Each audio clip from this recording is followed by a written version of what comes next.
To score good marks in your physics exam. सबसे पहले आप जानते हैं कि क्लास 10 से क्लास 11 में तुम लोग प्रोसीड कर चुके हो और काफी सारे चैलेंजेस या डिफिकल्टीज तुम लोग को फेस करने को मिलेगी। अब तुम लोग ये सोच रहे होंगे कि दीदी जब से क्लास 11 में आए ना, हर यूट्यूबर हर जगह हम यही सुन रहे हैं कि यार क्लास 11 में काफी सारी डिफिकल्टी लेवल्स हमारे बढ़ जाएंगे। ऐसा क्यों है? क्योंकि क्लास 10 का सिलेबस यहाँ है, क्लास 11 का सिलेबस यहाँ है। क्लास 10 की डिफिकल्टीज यहाँ है ना, तो क्लास 11 की तो यहाँ है। इसीलिए यार काफी सारी चीजें हम लोग को फेस करनी पड़ती है। बात करते हैं जो बच्चे पीसीएम से थे या फिर पीसीबी से थे, तो उन लोगों का सबसे मेन डाउट है कि दीदी इन तीनों सब्जेक्ट्स में से हम लोग को क्या नहीं समझ में आता, ये फिजिक्स। सबसे ज्यादा दुख देने वाला सब्जेक्ट ये है फिजिक्स। तो बच्चा मैंने मास्टर्स कर रखा है, एमएससी फिजिक्स, और मुझसे अच्छा तुम लोग को कोई बता नहीं सकता कि फिजिक्स को किस तरीके से पढ़ना चाहिए। फिजिक्स की न्यूमेरिकल्स अगर नहीं सॉल्व हो पा रहे तो क्या करना चाहिए, कैसे सॉल्व करना चाहिए, ठीक है। यहाँ तुम लोग के आगे 2 साल बाद कॉम्पिटिटिव एग्जाम्स भी है, या बहुत सारे बच्चे ऐसे होंगे कि जो ड्रॉपर होंगे, डमी स्टूडेंट्स होंगे जो मेरी इस वीडियो को देख रहे होंगे। तो बिल्कुल यार थाम के दिल थाम के बैठ जाइए आगे कि 10 मिनट तुम्हारी लाइफ के लाइफ चेंजिंग मिनट्स बना दूंगी मैं।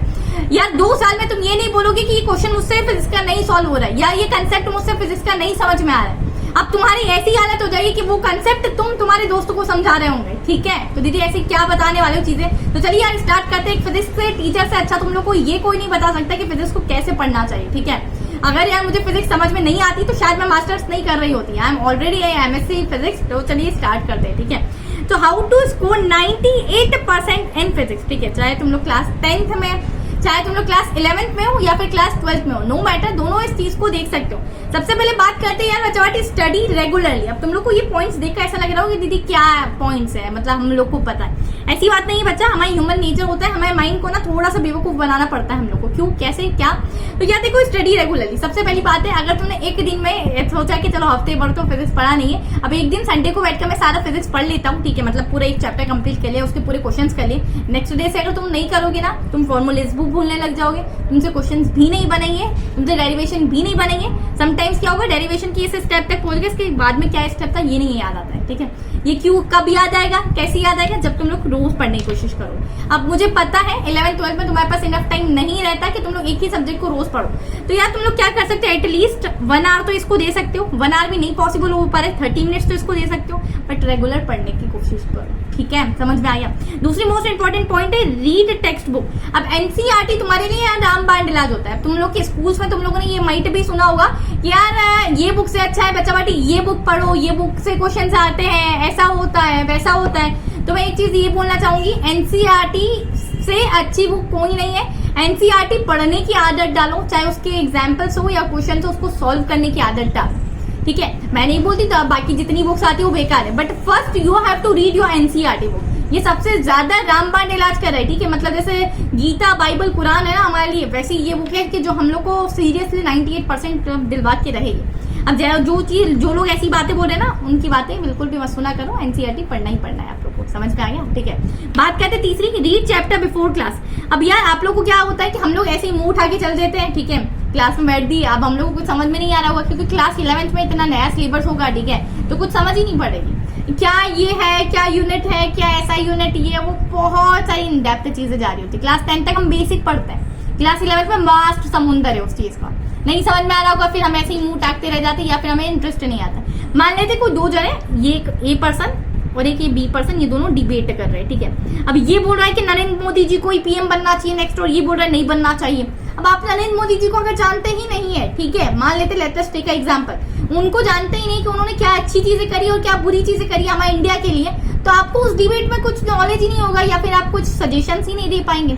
और अगर आप नरेंद्र मोदी जी को जानते हैं, उन्होंने क्या अच्छी चीजें करी और क्या उनकी थोड़ी बहुत बुरी चीजें करी है, तो उन चीजों में आप डिबेट में पार्टिसिपेट कर सकते हैं। आपको इंटरेस्ट डेवलप होगा। इस इंटरेस्ट को डेवलप करवाने के लिए चीजों से हम लोग को कैरेक्टर से वाकिफ होना चाहिए। तो इसीलिए आप लोग का जो भी टॉपिक पढ़ाने वाली है आप लोग की मैम, ठीक है, या सर आप लोग के, या तो आप लोग स्कूल में अच्छे से पढ़ते हैं तो स्कूल में आप लोग ध्यान दीजिए, या फिर आप लोग कोचिंग में अपने से अच्छे से ध्यान दीजिए, ठीक है। तो यार जो भी टॉपिक या जो चैप्टर स्टार्ट होने वाले हैं उसकी यार रीडिंग करके जाइएगा, जिससे कि इंटरेस्ट डेवलप होगा, जिससे कि यार ऑलरेडी हम लोग को चीजें आती है, अब आती है और वो पर्टिकुलर टीचर हमें समझा रहा है, तो सोचो कितने अच्छे से क्लियर हो जाएगी। और अगर तुम लोगों ने कोई न्यूमेरिकल सॉल्व करने की कोशिश की होगी और उस टीचर ने अलग तरीके से बताया तो तुम क्या सोचो, अरे हाँ यार ये तो और ज्यादा आसान तरीका है, मैं इस तरीके से भी तो सॉल्व कर सकता है। उस टाइम पर तुम लोग का इच्छा होगी डाउट पूछने की, उस टाइम पे तुम्हारे मन में क्वेश्चन राइज हो रहे होंगे। नहीं तो हमारे मन में दीदी कभी क्वेश्चन आते ही नहीं। क्यों नहीं आते? No study no doubt. More study more doubts, less study less doubts, no study no doubts. अब बात कर लेती हूँ, कुछ ऐसे भी बच्चे होंगे कि जो कोचिंग में लाखों की फीस भर रहे कॉम्पिटेटिव एग्जाम्स के लिए, बट सवाल नहीं पूछते क्योंकि उस बच्चे को ऐसा लगता है यार शायद मैं सवाल पूछूंगा तो मैं यार डंप साउंड कर रहा हूँ। ठीक है, तो यार एक पहली बात तो ये सोचो, तुम्हारे माँ बाप ने तुम्हारी लाखों की फीस भरी, किसी और ने नहीं भरी, तो तुम्हारा बिल्कुल हक है यहाँ पर कोचिंग में सवाल पूछने का। अगर तुम सवाल नहीं पूछ रहे हो तो तुम क्या करने आ रहे हो। ठीक है यार, जितना पैसा तुम्हारे माँ बाप लगा है ना, पूरे मतलब जिंदगी के इन्वेस्टमेंट वो तुम पर लगा रहे थे। तो मेरी बच्चों से यही विनती है कि जो आगे आने वाले कॉम्पिटेटिव एग्जाम्स की तैयारी करें, तो यार कोई ऐसा कोचिंग ढूंढो जिसमें कम पैसा लग रहा हो, तुम्हारे मम्मी पापा के कम पैसे लग रहे हैं और तुम उनको क्वालिटी एजुकेशन के साथ क्वालिटी रिजल्ट ला के दे पाओ। अब तुम लोग ये सोच रहे होंगे कि दीदी आज के जमाने में हमें क्वालिटी एजुकेशन लेने के लिए क्वालिटी वाला पैसा लगाना जरूरी है, तो मैं तुम लोग को बोलूंगी तुम बिल्कुल गलत हो। तो दीदी आप बता दीजिए। कौन बताती हूँ, आप लोगों ने पीडब्ल्यू का नाम तो सुना ही होगा कि हर बच्चे के दिल पर राज करता है। क्यों राज कर रहा है, आप लोगों ने कभी ये बात सोची? इसलिए राज कर रहा है क्योंकि पीडब्ल्यू एक ऐसा एकमात्र कोचिंग इंस्टीट्यूट है, या फिर हम लोग बोले कि जहां पर यार सिर्फ और सिर्फ इतने कम दाम पर हमारे बहुत सारे बच्चे इंजीनियरिंग कॉलेज में आज बैठे हुए हैं और मेडिकल कॉलेज में बैठे हुए हैं यहाँ से पढ़कर। अब इनका 3 साल लाजवाब बिल्कुल स्टार्ट हो गया है 27 मई से, और ये 3 जून तक आप लोग का चलेगा। तो इसमें आप लोग को एक्सक्लूसिव न्यू लॉन्चेस दिख रहे होंगे और न्यू ऑफर्स भी दिख रहे होंगे। अब एक अर्जुना बैच आप लोग के लिए क्लास 11th वाले सभी स्टूडेंट्स के लिए जो कि आगे जेई की एग्जाम देना चाहते हैं। बच्चा पार्टी आप लोग को प्रिपरेशन अभी से स्टार्ट करनी पड़ेगी, जब जाके आपकी जेई निकलेगी। मैं एक बात बता देती हूँ कि बिल्कुल 10 लाख बच्चे या उससे भी ज्यादा बच्चे जेई देते हैं, पर उसमें से सिलेक्शन कितनों का होता है? सिर्फ 10,000 का होता है। तो दीदी 10 लाख बच्चों में से 10,000 का सिलेक्शन हो रहा है, तो वो 9,50,000 बच्चों का क्या हुआ? शायद दीदी वो सीरियस नहीं होंगे इसलिए उनका नहीं हुआ सिलेक्शन, है ना बच्चा? ऐसी बात नहीं है, चलो मान लेते वो सीरियस नहीं थे, कुछ 5 लाख बच्चे तो सीरियस थे उसमें से, उनका क्या? उन लोगों को पता ही नहीं होता कि क्या पढ़ना चाहिए और किस चीज में से क्वेश्चन आते हैं। तुम्हें राइट गाइडेंस दे रहे होंगे हमारे पीडब्ल्यू के टीचर्स। ठीक है, या पीडब्ल्यू के इतने एक्सपीरियंस टीचर्स है, उन लोगों ने हजारों बच्चों को मेडिकल और इंजीनियरिंग कॉलेज में पहुंचा है। ठीक है, तो what are you waiting for? Arjuna batch 2.0 आप लोग के लिए आप लोग कॉस्ट है, देखिए इतनी कम कॉस्ट है, और यहाँ पर आप लोग का पूरा क्लास 11 का सिलेबस कंप्लीट करवाया जाएगा। साथ ही साथ आप लोग को पैरेलली जेईई का पढ़ाया जाएगा, तो आप लोग ये कर सकते हैं। साथ ही साथ मैं बात करूं, अगर कोई बच्चा क्लास 12 का है और ये वीडियो देख रहा है, तो आप लोग क्लास 12 का आप लोग को सिलेबस यहाँ कंटिन्यू करवाया जाएगा। पीसीएम का, फिजिक्स केमिस्ट्री मैथ्स, और आप लोग के लिए क्लासेस होगी रोज डेली, डीपीपी दी जाएंगी, हर संडे को आप लोग का मॉक टेस्ट होता है, और मैनी मोर बहुत सारी चीजें आप लोग के लिए अवेलेबल। जो बच्चा जेईई इस साल ड्रॉपर है, यहाँ पर आप लोग के लिए ड्रॉपर बैच लेकर आया है प्रयास 2.0, जो कि इतनी कम कॉस्ट में अवेलेबल है। अगर कोई बच्चा चाह रहा है कि दीदी ये ड्रॉपर बैच मैं हिंदी मीडियम का हूँ, तो हिंदी मीडियम वालों के लिए भी कुछ करिए, तो हिंदी मीडियम वालों के लिए भी ड्रॉपर बैच बच्चा पार्टी यहाँ आ चुका है, और उसकी प्राइस तो उससे भी कम है 2500। ठीक है, इंग्लिश मीडियम वालों के लिए 3900, और आप लोग मेरा कोड लगा लीजिएगा SAK 150, इससे कि आप लोग को और भी ज्यादा डिस्काउंट मिल जाएगा। बैच में अगर आप लोग एनरोल कर रहे हैं तो आप लोग को क्या मिल जाएगा? 150 रुपीज का इंस्टेंट डिस्काउंट मिल जाएगा। तो आप लोग यहाँ पर देख सकते हैं इन लोग की rank, all India rank 34, all India rank 39, और कितना सारे बच्चे यहाँ से क्वालिफाई होके निकले। तो अगर तुम लोग चाह रहे हो क्वालिटी एजुकेशन देना, तो यार प्लीज पैसे कम इस्तेमाल किया करो, जिसमें तुम लोग का काफी ज्यादा भला हो रहा हो, क्योंकि लाखों बच्चे ऐसे हैं जिन्होंने लाखों रुपए ऑलरेडी फूक रखे हैं। ठीक है, और अभी भी अगर बात करें ना, तो उनका कोई पर्टिकुलर कॉम्पिटिटिव एग्जाम नहीं क्लियर है, इससे अच्छा मौका तुम्हारे पास नहीं मिलेगा।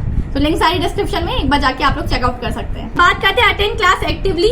एक्टिवली का क्या मतलब है? अब भाई साहब, बहुत सी बार हम फिजिकली तो उस क्लास में होते बट मेंटली नहीं होते। ठीक है, हम अपनी सपनों की रानी कब आएगी, तो इस चीज को लेकर हम लोग काफी ज्यादा पता नहीं कौन से ख्यालों में खो जाते हैं ना। वही ख्यालों में नहीं खोना है बच्चा पार्टी, हम लोग को एक्टिवली पार्टिसिपेट करना है और मेंटली वहाँ प्रेजेंट होना चाहिए उस इंसान को। फिजिकली तुम लोग को पुतला ले जाकर बिठाया नहीं है सिर्फ। ठीक है, अब क्या है कि बहुत सारे बच्चे क्या कहते हैं, बैक बेंचर्स पे जाके बैठ जाते हैं, जिनको कोई क्लास में टीचर क्या बोल रहा है कोई मतलब नहीं होता है। ठीक है, ऐसी चीजें करोगे तो वो जो टीचर पढ़ा रहा है उसको कोई मतलब नहीं है तुमसे, उसको तो उसकी सैलरी वैसे भी मिल रही है, तुम्हारा नुकसान हो रहा है बेटू। जब टीचर बोलता है ना कि ठीक है पर्टिकुलर कोई लॉ को डिफाइन करते हैं, स्टेट किर्चॉफ्स लॉ, तो स्टेट किर्चॉफ्स लॉ को जब बोला कि इट इज स्टेट दैट, तो तुम लोग को उनके साथ प्रोनाउंसिएशन इस तरीके से रिपीट करना है और बोलना है, जिससे कि हमारा माइंड एक्टिवली बिहेव करता है। ठीक है, या साथ ही साथ अगर आप लोग को कुछ बोला जाए कि क्वेश्चन को सॉल्व करो, तो ट्राई करो उस क्वेश्चन को सॉल्व करने। नहीं हो रहा है तो पूछो टीचर से कि यार मैंने मैम सॉल्व करने की कोशिश की थी बट मुझसे नहीं हो पाया, तो आप मुझे बताइए कि यार क्या गलती है। या कुछ भी आप लोग अगर यूनिट टेस्ट है तो उसको प्लीज पढ़ कर जाइए, इससे आपका भला होगा कि एट लास्ट जब आप लोग का पूरा साल का जब सिलेबस आपके सामने होगा ना, तो तुम लोग को ये सोचना नहीं पड़ेगा कि यार मैं कहाँ से पढ़ूं, क्योंकि कुछ भी नहीं आता है मुझे। अब या तो मैं वो करता हूँ जो मोर स्कोरिंग चैप्टर्स होते हैं ना, या मोर स्कोरिंग टॉपिक्स वो पढ़ के जाता हूँ। प्लीज ऐसी नौबत मत लाना। क्लास 11 का पूरा पूरा पूरा सिलेबस आप लोग का आता है कॉम्पिटिटिव एग्जाम्स में, तो ऐसी हरकतों से आप लोग, मैं पहले से आप लोगों को इन्फॉर्म करी हूँ कि बच जाओ यार, ठीक है। नेक्स्ट एग्जाम्पल की बात करती हूँ, नेक्स्ट पॉइंट की बात करती हूँ, सॉल्व्ड एग्जाम्पल। अब बच्चों आप लोग क्या करते हो, सॉल्व्ड एग्जाम्पल को सॉल्व तो करते हैं, ठीक है, पर कैसे करने। अच्छा यहाँ पर ये क्वेश्चन दिया हुआ है, ये सॉल्यूशन है, ठीक है। अब मैंने इसको बंद करके यहाँ पर सॉल्व कर लिया तो कोई बड़ी बात है, मैंने उस सॉल्यूशन को पहले से देख लिया। Instead of that you have to do कि तुम लोगों ने क्या कर लिया कि पर्टिकुलरली मेरे पास अभी फोन कवर है, ये फोन कवर को इस तरीके से मैंने रख दिया, ठीक है। मैंने यहाँ से क्वेश्चन पढ़ा, एक आंसर को मैंने पूरा हाइड कर दिया, ठीक है। अब आंसर को आप लोग निकालने की कोशिश करिए, आप अपना माइंड चलाइए, अपने ब्रेन को एक्सरसाइज करें, नहीं तो ये इतना आलसी है ना, ये कभी अपने आप को यूज नहीं करेगा। तुम्हें यूज करवाना आना चाहिए कि इसको कैसे यूज करना है, इसका पूरा निचोड़ दो। अब जब आप लोग आंसर देखेंगे तो आप लोग ये सोचेंगे अच्छा यार शायद मैंने यहाँ मिस्टेक की है, या इस क्वेश्चन को इस वाली टेक्निक से भी किया जा सकता था, ठीक है। पहले से सॉल्यूशन देखिए कोई सेंस नहीं है, कभी भी फिजिक्स पढ़नी आएगी है। फिजिक्स बच्चा बहुत आसान है, बट हम लोग को सही गाइडेंस होनी चाहिए कि कैसे पढ़ना है, रेगुलर पढ़ना है, ठीक है।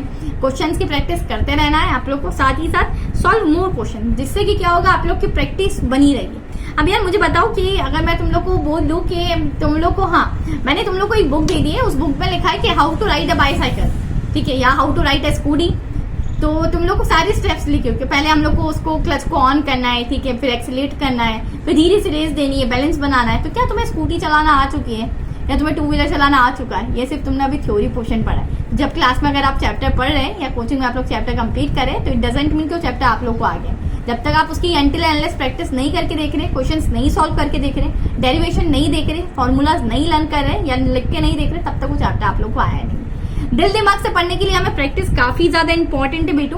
अब जैसे हम लोग गेम खेलते हैं, क्रिकेट में तुम ऐसा तो नहीं हो कि पैदाइशी तुम लोग क्रिकेट में एकदम बहुत महारत ही हासिल कर रखी थी, नहीं, हम रोज रोज खेलने जाते थे क्रिकेट को, जिससे कि हमारी practice makes the man perfect हुआ, एंड उसकी वजह से मुझे क्रिकेट मैच कोई भी हरा नहीं सकता। इसी तरीके से दूसरे गेम्स होते हैं, जैसे हॉकी हो गया, चेस बोर्ड हो गया। चेस बोर्ड बहुत दिमाग का गेम होता है, बट ऐसा तो नहीं है कि पहले दिन में तुम चेस बोर्ड के बिल्कुल प्रो प्लेयर बन जाओगे, नहीं, practice makes the man perfect. बच्चा ये वीडियो आप लोग के लिए काफी ज्यादा यूजफुल रही हो, आप लोग की फिजिक्स की प्रॉब्लम से डील करने के लिए, और अभी भी कोई प्रॉब्लम अगर दिमाग में चल रही है, कोई सवाल चल रहा है, let me know in the comment section. Class 11 पे पूरी जर्नी में मैं आप लोग का साथ देने वाली हूँ, तो ये चैनल आप लोग दूसरे अपने बिल्कुल प्यारे प्यारे दोस्तों के साथ शेयर कर सकते हैं। पहली बार अगर विजिट करें तो चैनल को सब्सक्राइब कर लीजिएगा, बेल आइकन को प्रेस कर लीजिए। इसी के साथ मैं नेक्स्ट वीडियो में, till then keep learning, this is your educator Sakina Ali signing of.